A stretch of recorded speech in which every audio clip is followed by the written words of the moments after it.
As Australians grew up between 1990 and 2010, a research study was underway, and today the results have finally been released. And for us, well, it's actually not all that bad news. Australians have shown significant improvement in health over the past 20 years, almost more than any other country. We rank 5th in the world out of 187 countries. We're just behind Japan, Andorra, Iceland and Switzerland.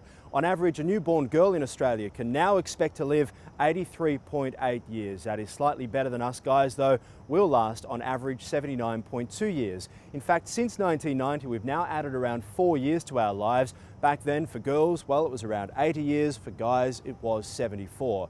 That's the good news. Unfortunately, like everything, there is always some bad news though, and this is it. Obesity has now surpassed smoking as a risk factor. Heart disease is the leading cause of death and disability for Australians, and one of the biggest reasons for that is the food we're simply putting into our mouths. After that, it's lung cancer and stroke, followed by drug disease and depression. Alzheimer's disease has actually increased from 26th place in 1990 to 9th place in 2010 as a cause of premature death. Now, this study is called the Global Burden of Diseases, and while we've received a pretty healthy report card, the study's authors have called on the government here in Australia, as well as health experts, to focus on the remaining threats to all of our health.